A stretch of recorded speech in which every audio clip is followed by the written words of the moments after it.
Hi, this is Kevin Trainer. I'd like to welcome you to my tutorial demo on Chapter 9 of the Reggies and Step Java book. Chapter 9 is about inheritance and interfaces, and this particular tutorial demo is kind of an overview about the approach we're taking in the work that we're doing on inheritance, superclasses and subclasses in particular. In class, I began to document the data model that we're using using UML diagrams. And what I did is I showed a progression of class models, not really data models, or class models. And since that time, I've improved them a little bit. I had a couple of errors in them that I've corrected. So I just want to go through those as a way of getting oriented. So here, the first one, this is the classic example of the way we're not going to do it, but it's kind of the way we have been doing it. Okay, so we had three individual classes, one for car, one for motorcycle, and one for boat. And if we wanted to use them in some kind of client code, like for instance, a client code that was going to issue the notices to collect the annual fees, well, the code's pretty well organized in these three classes, but the client code, which I'm calling here the awkward annual fee client, it has to know about all three of these classes. It has to know about cars, motorcycles, and boats. Okay, and so what it would be doing is it would be taking some kind of a collection or an array or some kind of a data source that knew about cars, motorcycles, and boats, and it would be retrieving them one at a time, and it would be calling their methods in order to determine the annual registration fee, and it would be probably printing all that out. Okay, so, well, that doesn't seem so bad. I mean, it does have a lot of overhead in the maintenance of the three classes. Okay, because there's a lot of duplicate code in these three classes because they don't really have any relationship to each other apart from, they have no formal relationship to each other. Any relationship they have is kind of by happenstance, although they have a lot of parallel structures. Okay, and we haven't really taken advantage of that in any particular way. So the next of these that I want to show you is what happens when we expand the class model, and I come up with this one that I call expanded awkward. Okay. What happens when we expand that awkward model to include one more type of vehicle, snowmobile.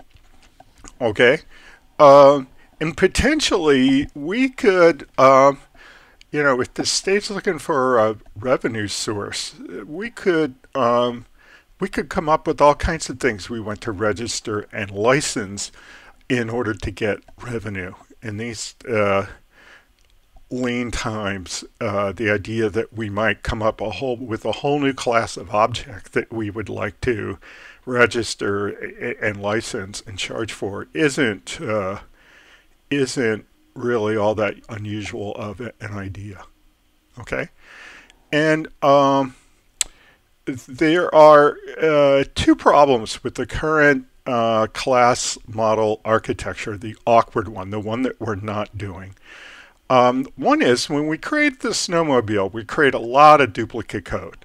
Again, there's no relationship, no formal relationship between the snowmobile class and the boat, the motorcycle, and the car classes.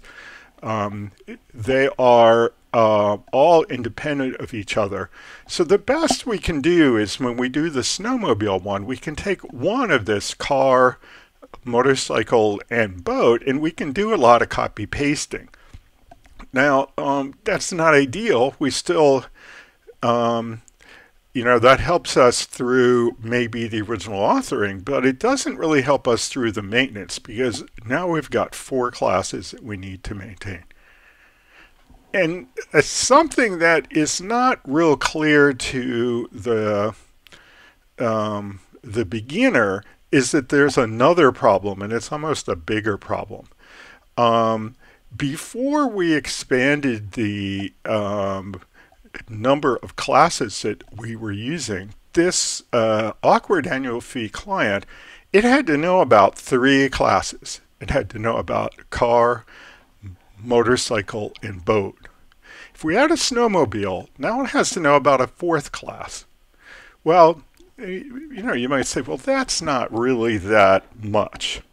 But it is a lot because the awkward annual fee client is taking the place of all client code in all of our applications that has to use this group of classes. So that might be one, a piece of client code like we see here, or it might be 2 or 3 or 10 or 200. Okay, so the major problem with this is that every time you come up with a new vehicle type, you have to go change all the client code because it's all going to have to be able to expect to get snowmobiles as well. And that's a lot of maintenance. That's a lot of work.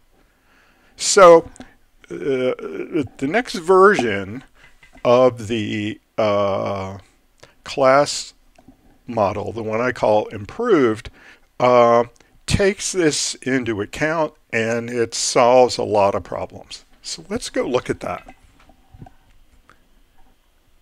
Oh, sorry. I could have gotten rid of that and it would have looked a lot better, huh? Well, I'll do that on the next one. So my next one is called the Improved Transportation Class Model. And we'll get rid of the little sidebar right in the beginning. There we go. And, you might say, well, Kevin's telling me this is improved, but geez, it looks a lot more confusing. And I'll grant you that. Yeah. Okay. All right. Got it all on there now. So,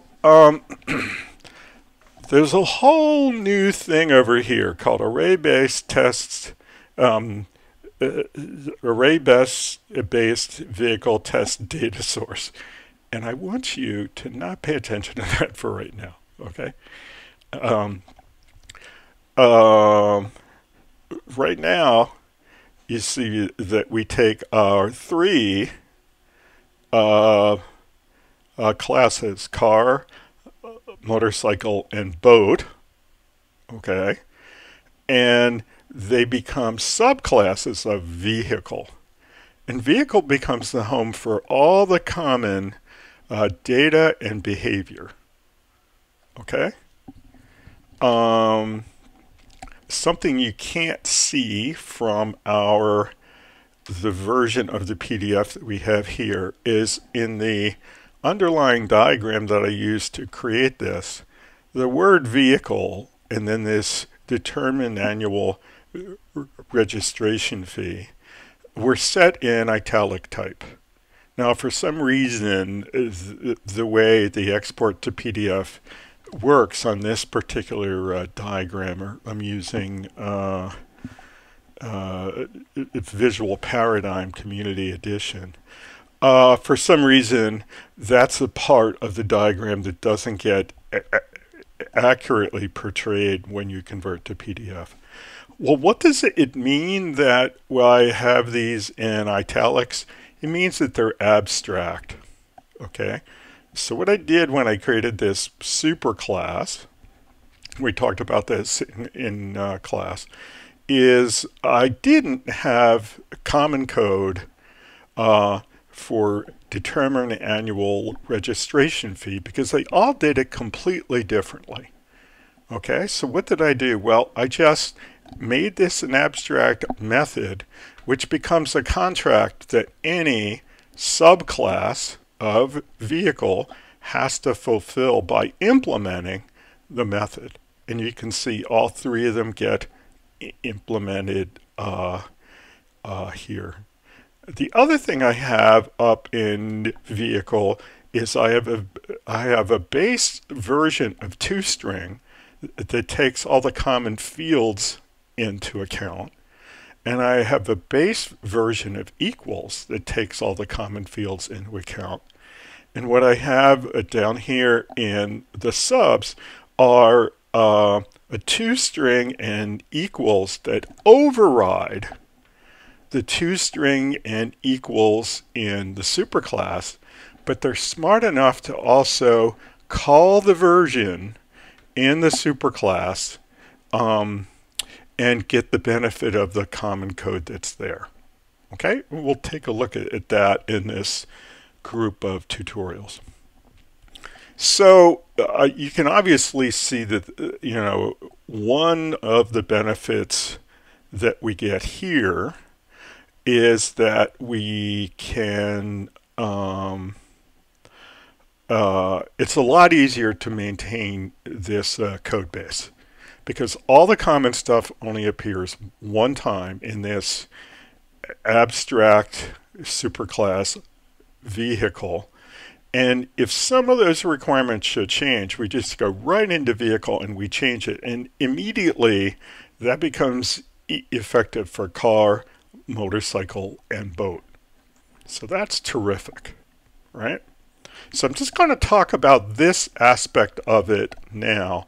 I'm going to go on. I'm going to leave this array-based blah, blah, blah as a mystery here for a minute. And I want to go to say, well, okay, on the basis of this kind of superclass arrangement, I just want to say that the improved annual fee client uses the vehicle superclass. Okay, and so what does this do? Well, it gets all the vehicles. Okay, how does it do it? Well, it uses this magical part over here. Gets a list of vehicles and it goes through them and it looks at them as vehicles, and every vehicle has a determined annual registration fee, and every vehicle has a toString. So what this does is it prints out the toString, it prints out the fee. Okay, so one of the nice things is that generally speaking, although I'll give you a little bit more detail in a minute, generally speaking, the improved annual fee client only has to know about the vehicle superclass. It doesn't have to know about the subclasses. And the ability of this client code to call it determine annual registration fee and get the version that's appropriate for the subtype that we have in hand is called polymorphism. Polymorphism means many behaviors, and polymorphism is the phenomenon where when we have supertypes and subtypes with superclasses and subclasses, when we call the method on a vehicle, right, then we're going to get the code is going to execute that's associated with that particular instance. So if it's an instance of car, we'll get the car version. If it's an instance of boat, we'll get the boat version. This is polymorphism. Okay, so let's just take a peek across and look at the last of these, which is the expanded improved transportation class model. And I'm going to show that. And I'm showing you what happens here when we add a snowmobile. Okay. And first of all, in this scenario where we're using a superclass vehicle and then subclasses for each of the subtypes, it's a lot easier to write the snowmobile because most of the code is already in vehicle. Okay, it's already in vehicle and it's already been tested. That's terrific. Okay. So we don't have a lot of code to write for snowmobile or a lot of new code to test for snowmobile. That's a lot easier to do.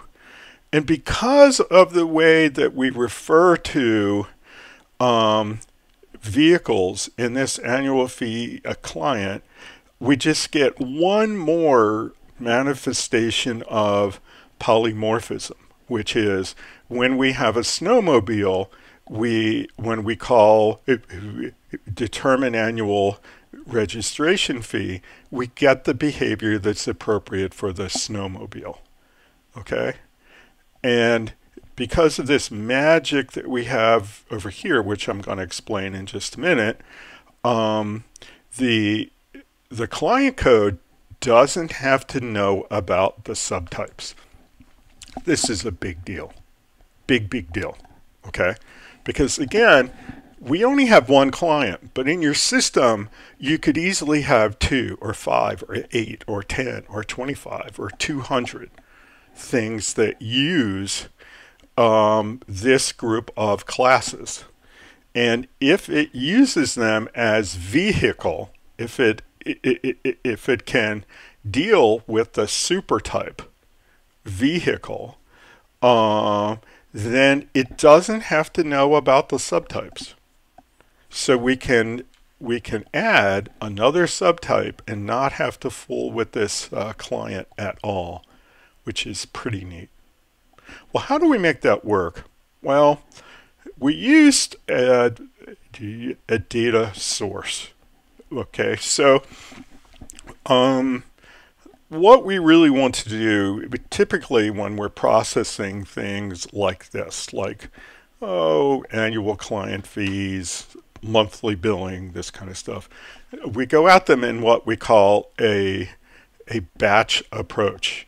We want to go through all of the vehicles that say qualify for getting their annual fee statement this month, right? And then we want to bill them for the annual fee. Okay, so how do we do that? Well, what we generally do is that we separate the job of getting those data and returning them one at a time from the client code. So we create a class that's a data source. Okay, and there's a programming pattern for these data sources. I think you can still find it on the Oracle site. It's called ADO. Okay, and that's essentially the programming pattern that we're following. We're creating a very simple ADO-based data source, and the data source has just got a single method. Well, this is a very simple one. Get next vehicle. Okay. Now it turns out that this one is a test one. Okay. It creates test data. All right. Before we're done, we'll see. We'll talk about how it might be different if it were production data. So a test one like this kind of works like our unit test. It just makes up a bunch of test data. Okay, the interesting things is that this annual fee client doesn't know its test data. It just asks for the next vehicle, and it gets it, and it processes it, and the next one, and the next one, and the next ones, until there are none left, because this returns a vehicle, okay, or a null. Okay, so when you run out of vehicles, you get a null back when you call get next vehicle. Okay. Now, what's interesting is that this data source, it has to know about all the subtypes. Okay. So what really happens is when you add a new subtype, you have to create the subclass. You have to be able to test it, right? Then you have to go to your data source. You have to tell it about the new subclass, and you have to test it. But with your client code, you should be able to just run it, okay? It should just run. I mean, we'll run a test of it because we'll run this annual fee client with the new version of the data source, and we'll inspect the output. But that's how it's going to work. So earlier during class, what I did was I made some of the changes in classes that we have been working with in order to begin to implement the model that we see here. In particular, what I did was I created the vehicle superclass by extracting a superclass from car, and then I took car and I made whatever further changes I needed to make in that, and then I used my existing JUnit test for car, and I used it to really test two things. I used it to test the car subclass, but implicitly I tested all of the vehicle class. Okay, so and now since that time, what I've done is I've done some more work, and I've done a couple of things. One is I have created an array-based vehicle test data source that knows only about cars. Okay, so I've added that.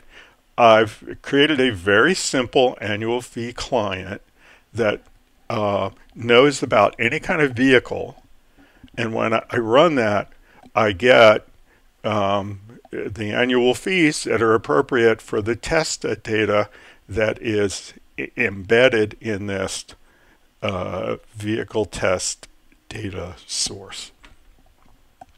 So what I'm going to do now is I'm going to show you the parts, because these parts are already built. Okay. After I do that, I'm going to do another demo where I go and make the changes that I have to make to add motorcycle. Okay, because when I finish the demo here, I'll only have car.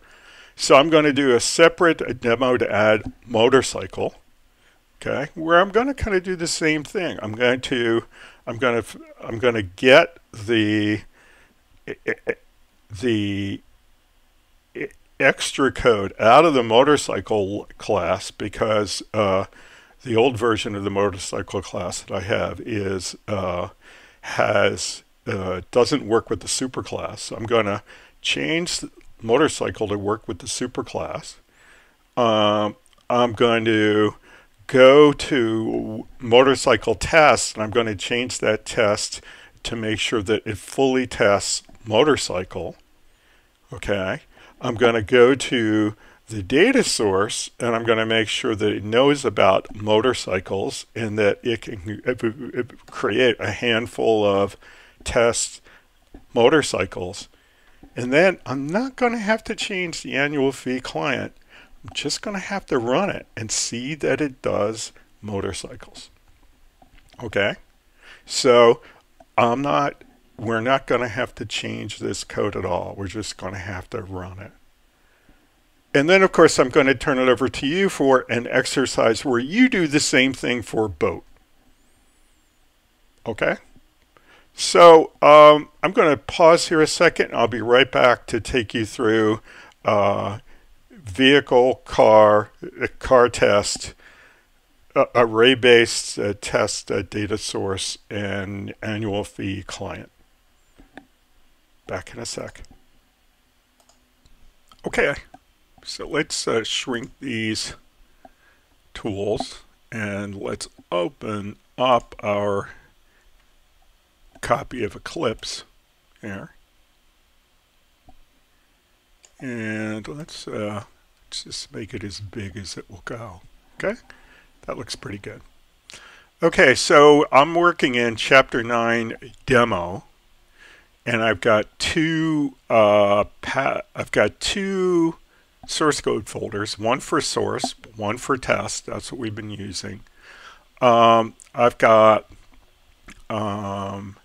vehicle, which is already created. I've got car. Okay. I've got, I don't have a vehicle test. And the reason I don't have a vehicle test is you can't instantiate a vehicle directly because it's now abstract. So I want to make sure that one of my subclass tests, namely car, tests all the parts of vehicle. So when I created my car test, I made sure that I tested all of the unique car features, but in addition, all of the common vehicle features.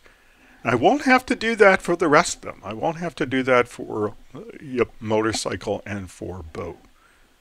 Okay, so I've got that. I've got array-based test vehicle data source. I've got a test for that. So I've got array-based vehicle test data source test, and I'll show you that. And then finally, I've got an annual fee client. Okay, so let's look at these one at a time. Let's look at vehicle. Okay, so vehicle has all the common fields. Okay, it has a no argument constructor. Okay, it has an overloaded constructor, fully overloaded, which takes parameters to initialize all the fields, all the instance variables. And then I have a partially overloaded one. It takes everything but vehicle ID number, which I like to call VIN, because that's kind of what they call it in the industry. Okay. And as you can see, the VIN that's partially overloaded, it is a change to the one that is fully overloaded. Okay, if that makes sense. Alrighty, so that's what we've got.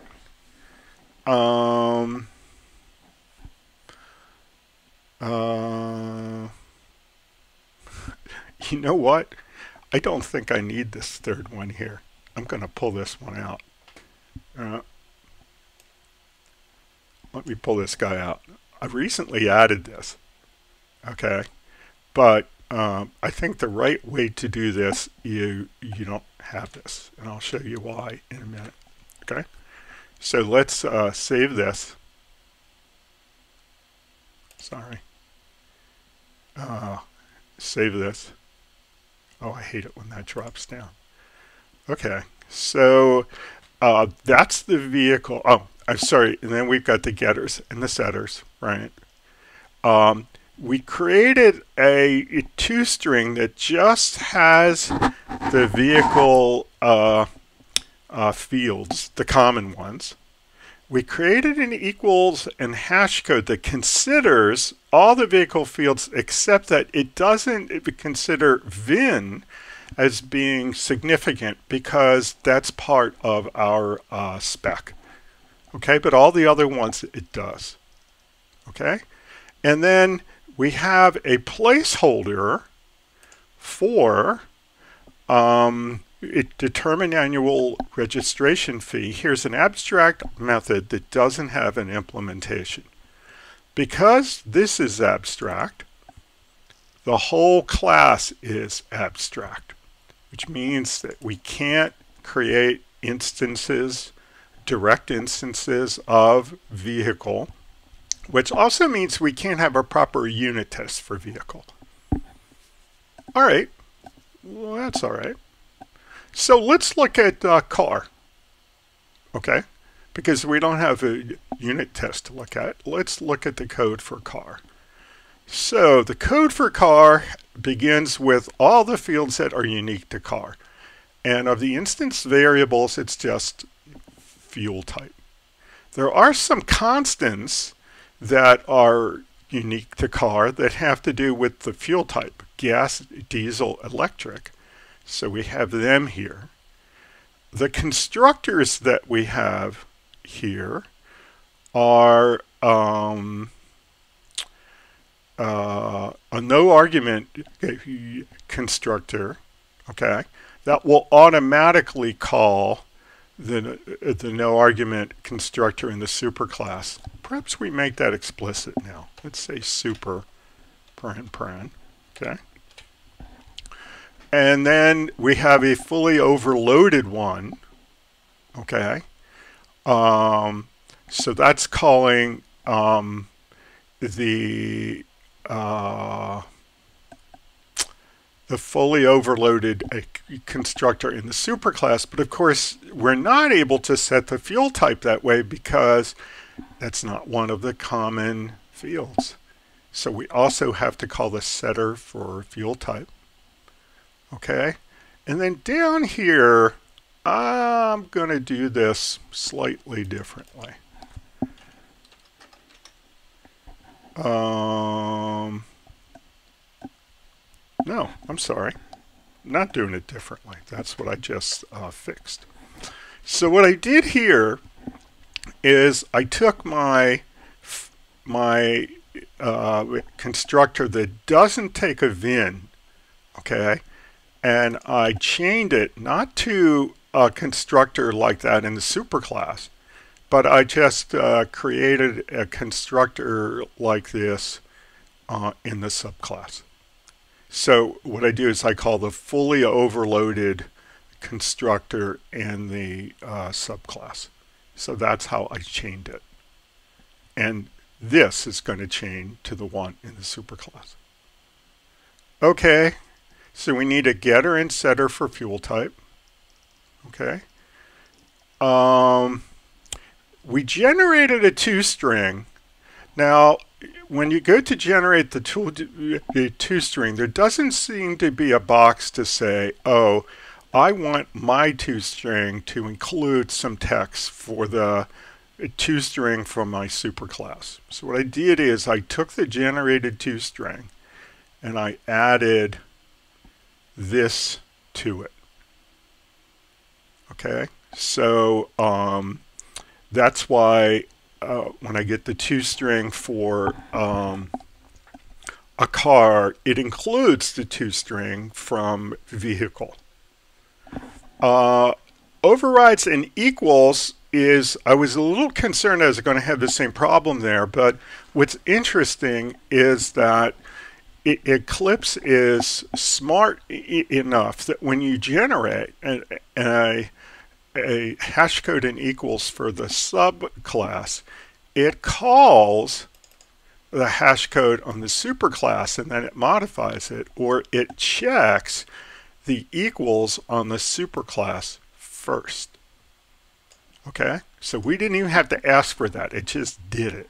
Okay, and of course the only additional thing we're taking into consideration are the fields that are unique to car. In this case, fuel type. Okay. And the determine annual registration fee is here, right? And we've had this code for a while in some version of our car class, and that's been working for a long time. All right, so let's take a look at the unit test for car. Okay, so I'm going to save this. I made a couple of changes here. I can't control myself. So I'm going to go down to the test source code folder, and I'm going to open up car test. And I didn't have to. Oh, I did have to make the following change. When I originally created the car class, I didn't have that partially overloaded constructor that didn't have a VIN. I only thought of that, I think, when we got the motorcycle and boat. So what I did is I went back, I made that a requirement for car because I wanted them all to be the same. And I had a test for the overloaded constructor, and now I created another test for the overloaded constructor that doesn't have a VIN. I had the toString, okay? I had to change the toString, okay? Because inside of it, it's going to call the toString for the superclass, so it's going to look a little different than it used to. And then I have the tests for equals. They should work the same way. I shouldn't have to change those at all. All right. And then, of course, I've got the tests for determine annual registration fee. They seem to work just fine. Okay, that's good. So let's run this unit test. And it runs fine. So I just want to point out that because we used all the fields in the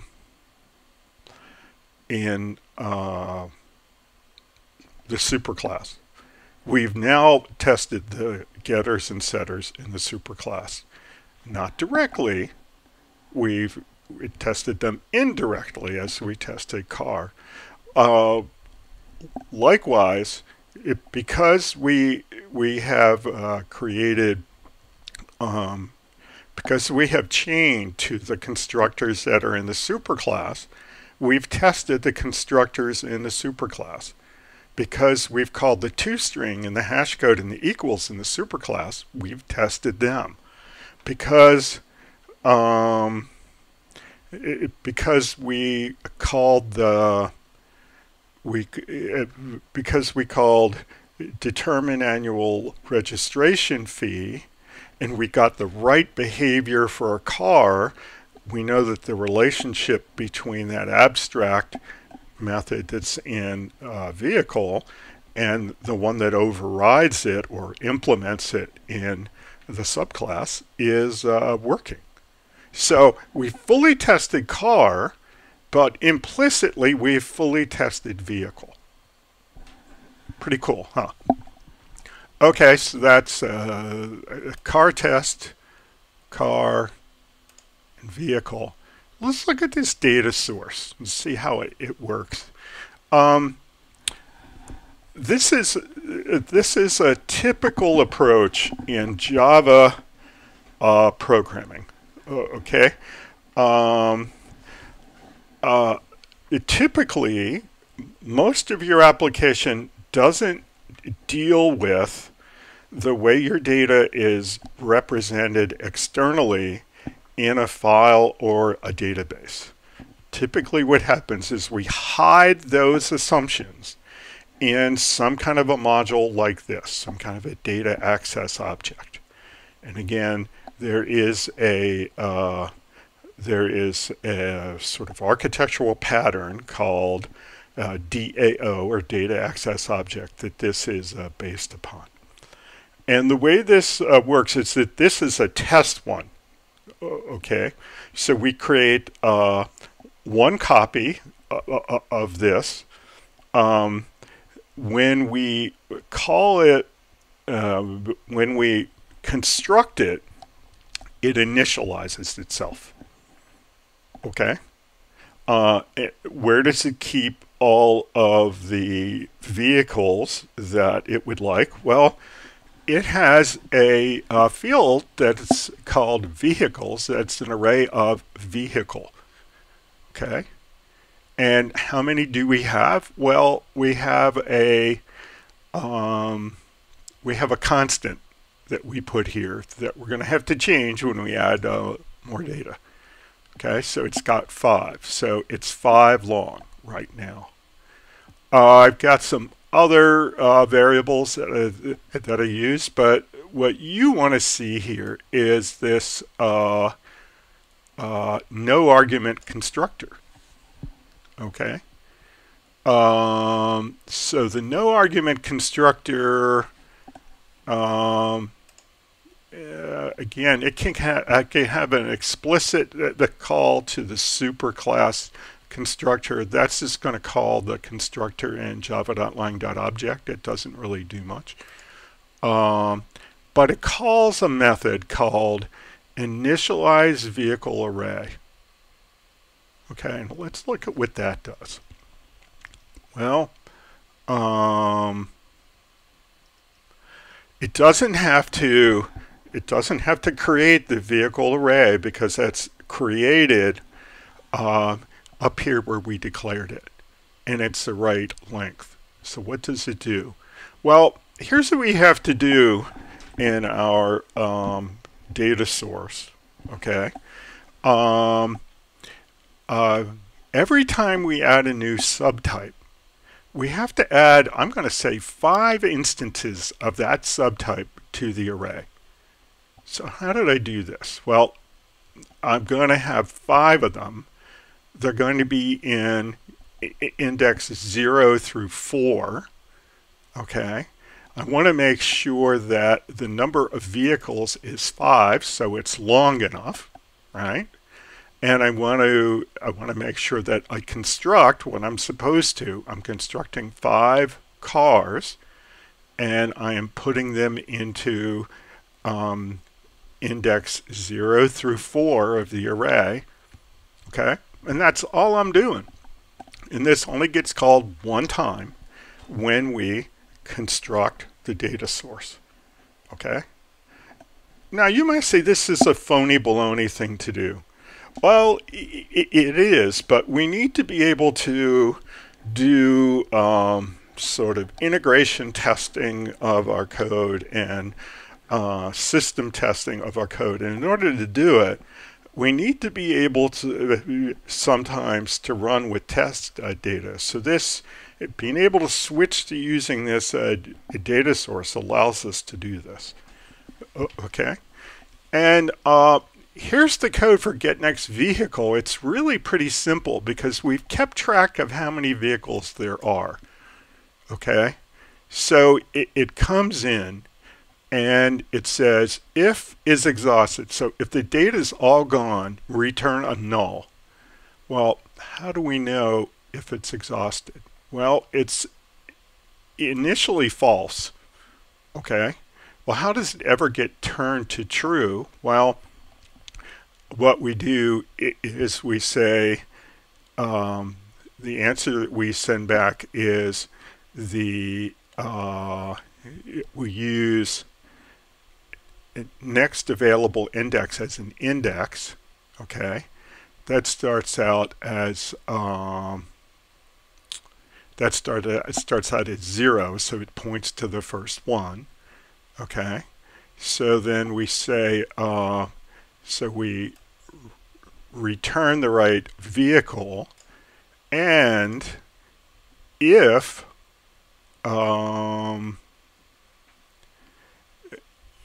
we've come to the length of the array, if we've come to the end, which is number of vehicles minus 1, then we have to say, oh, this was the last one. So after this, the data is exhausted. Okay. Apart from that, what we're going to do is we're going to bump the index up, so we're pointing to the next one the next time we come through. Okay?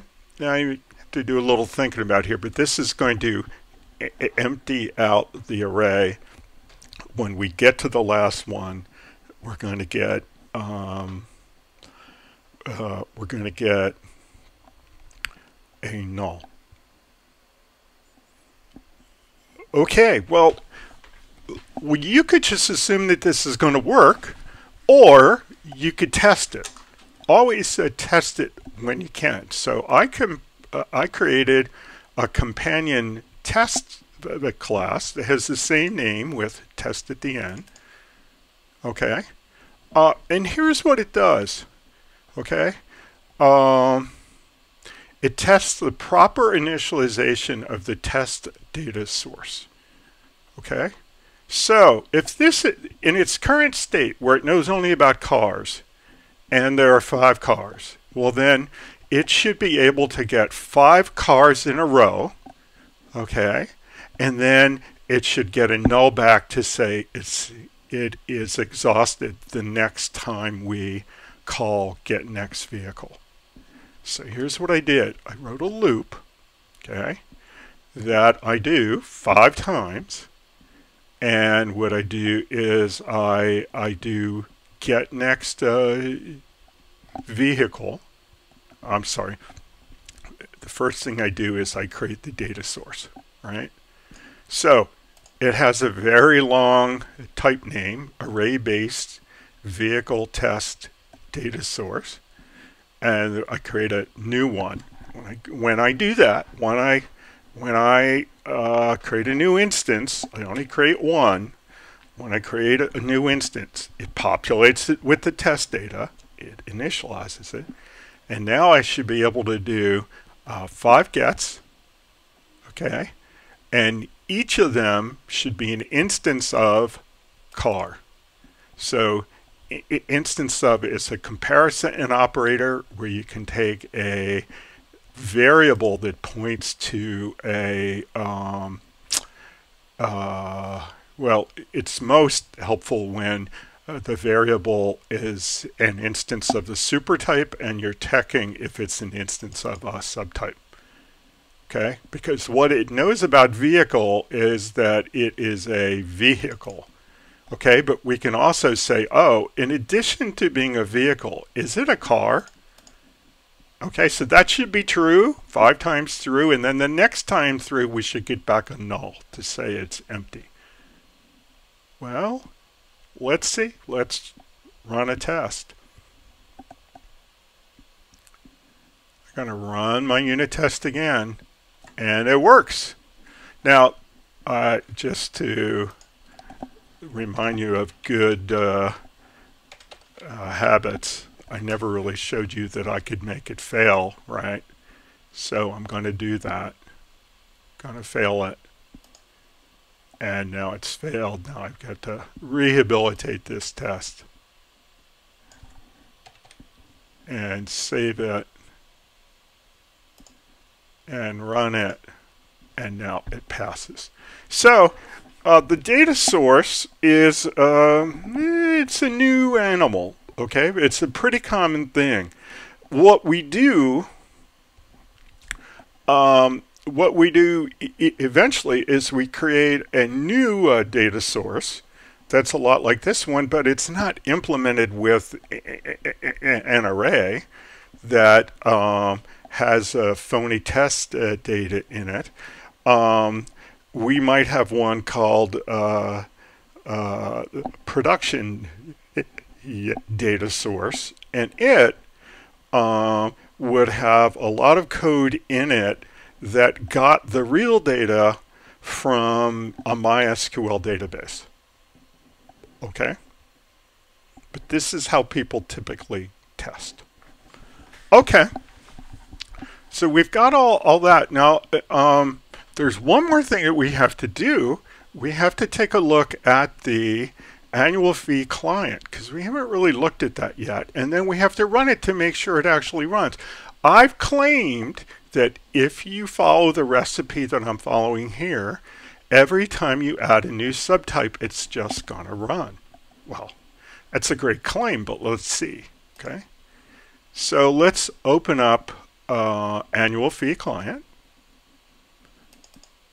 This is annual fee client. An annual fee client is pretty darn simple. So what does it has? Well, it has a data source. Okay, so we use the name of the class as the type. We call it source equals new, and then we call the no argument constructor on the data source. Okay, we have a variable that holds a vehicle. That's the current V, or current vehicle. Okay, and what we're going to do is we're going to have a fence post get. Okay, so we're going to try to get something right away. All right, and if it's because we're going to want to make sure that we do it at least once. If in fact we didn't have any data, okay, if we got back a null the first time we issued a get, we would just very quietly end this class. See, we can run this because this has the main. Okay, if not, well, we have a vehicle to process. So what are we going to do? Well, we're going to do something kind of crude. We're going to print out 2 lines. One line is the toString for the vehicle that we have, and then the next line is the registration fee. So we're going to take the variable current V and call a toString and get that line out. Then we're going to use the same variable current V, and we're going to call determine annual registration fee, and we're going to print that, and then we're going to print a blank line. So for each one of the vehicles, we should see 2 lines and a blank line after. Okay, so let's give it a run. Looks like it ran.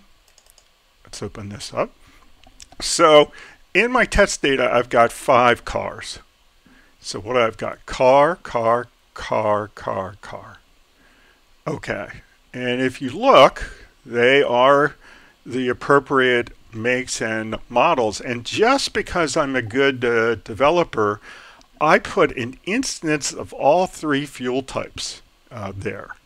So even though I've already tested that in my JUnit test, I'd like to be able to show when I'm running a bigger test. You might call this an integration test. I want to show that I can get the right answer for the various configurations of car. So I've created 5 instances overall to give me some heft, and I made sure that I covered the 3 different fuel types: gas, diesel, electric. Okay, and that's it.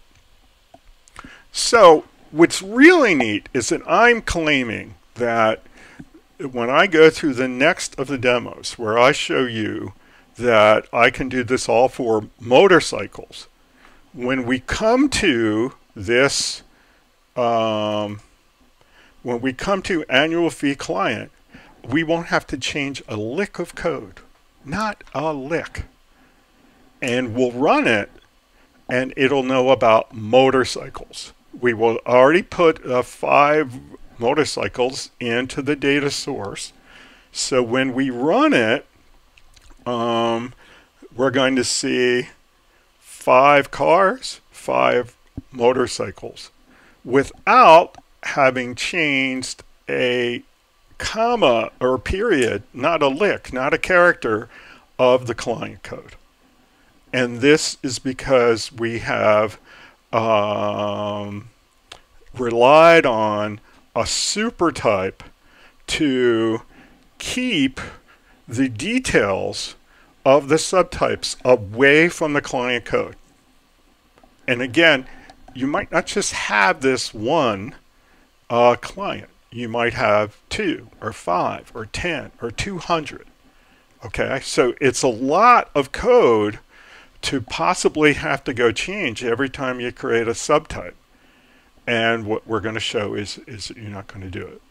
So in the next of the demos, I'm going to do this whole thing for motorcycle. You can watch that. And then what I'm going to want you to do is to do it for boat. So I'm going to stop talking about it and go do it. So I'm going to say bye until next time. Bye-bye.